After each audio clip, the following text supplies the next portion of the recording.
Doctor Zakir, এবারের প্রশ্নটাও খুব গুরুত্বপূর্ণ। রমজান এই মাসে রোজা রাখা প্রসঙ্গে দুর্ভাগ্যজনকভাবে অনেক মুসলিম ভাই ও বোন রমজান মাসে এই বাধ্যতামূলক রোজা রাখাটা পালন করে না। আপনি কি তাদের উদ্দেশ্যে এই ব্যাপারে কোনো উপদেশ দেবেন পবিত্র কোরআন এবং নবীর সুন্নাহ থেকে, যেগুলো থেকে প্রমাণ করা যায় যে এই রমজান মাসে রোজা রাখা প্রত্যেক মুসলিমদের জন্যই বাধ্যতামূলক? পবিত্র কোরআনে অনেক আয়াত আছে, এছাড়া অনেক হাদিসও আছে, সেখানে স্পষ্ট করে বলা হয়েছে যে এটা ফরজ। রমজান মাসে রোজা রাখা প্রত্যেক মুসলিমের জন্য ফরজ, অবশ্যই পালন করতে হবে। এ ব্যাপারে ইনশাল্লাহ আগামীকাল বিস্তারিত আলোচনা করব। আল্লাহ সুবহানাহু ওয়া তাআলা পবিত্র কোরআনে বলেছেন, সূরা বাকারা অধ্যায় নম্বর 2 আয়াত 183, ইয়া আইয়ুহাল্লাযিনা আমানু, হে মুমিনগণ, কুতিবা আলাইকুমুস সিয়াম কামা কুতিবা আলাল্লাযিনা মিন ক্বাবলিকুম লাআল্লাকুম তাত্তাকুন। যার অর্থ, হে মুমিনগণ, তোমাদের জন্য সিয়ামের বিধান করা হয়েছে যেমন করে এই বিধান দেওয়া হয়েছিল তোমাদের পূর্ববর্তীগণকে, যাতে করে আত্মসংযম শিখতে পারো। এখানে যে আরবি শব্দটা আছে সেটা কুতিবা, মানে বিধান করে দেয়া, নির্দিষ্ট করে দেয়া। অন্যান্য ফরজ কাজগুলোর পাশাপাশি বিধান করে দেওয়া হয়েছে, তোমাদের জন্য আবশ্যিক করা হয়েছে যে তোমরা রোজা রাখো। তোমাদের পূর্ববর্তীদের জন্য এটা আবশ্যিক করা হয়েছিল, তার মানে আমাদের আগে অন্যদের জন্য এটা আবশ্যিক ছিল, ইহুদি আর খ্রিস্টান এদের জন্য।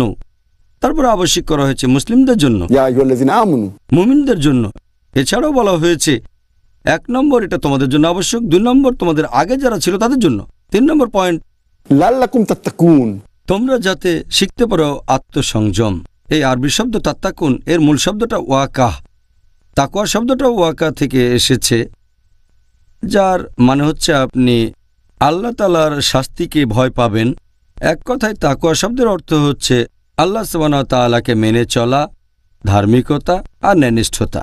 এখানে আল্লাহ বলেছেন তোমাদের জন্য রোজার বিধান দেওয়া হয়েছে যাতে করে তোমরা শিখতে পারো আত্মসংযম, যাতে শিখতে পারো তাকওয়া, যাতে তাকওয়া বৃদ্ধি করতে পারো আল্লাহকে মেনে চলায়, ন্যায়নিষ্ঠতায়, ধার্মিকতায়। আর যখন কেউ রোজা রাখে তখন যেটা হয়, সে ক্ষুধার্ত থাকে। দেখবেন যখন কেউ ভরপেটে থাকে সেটাই তাকে এনার্জি দেয়। অনেক সময় সে এই এনার্জি থেকেই নিষিদ্ধ কাজ করে, যেটা আসলে ঠিক না। যখন রোজা রাখবেন তখন খারাপ কাজ করার প্রবণতাটা কমে যাবে আর তাকওয়া ব্যারোমিটার উপরে উঠে যাবে। সেজন্য রোজা পালন করলে আপনি মুত্তাকি হতে পারবেন, তাকওয়া বৃদ্ধি করতে পারবেন। এছাড়াও পবিত্র কোরআনে বলা হয়েছে, সূরা বাকারা অধ্যায় নম্বর 2 আয়াত 185, আল্লাহ বলেছেন, শাহরু রমজানাল্লাযী উনজিলা ফীহিল কুরআন হুদাল লিন-নাস, অর্থাৎ রমজান হলো সেই মাস যে মাসে পবিত্র কোরআন নাজিল হয়েছে মানুষ জাতির পথনির্দেশক হিসেবে,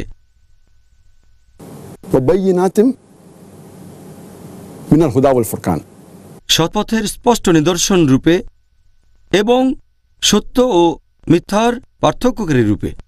এরপরে আল্লাহ বলেছেন, যে সব মানুষ এই মাসটা পাবে তারা রোজা রাখবে। তার মানে এটা ফরজ।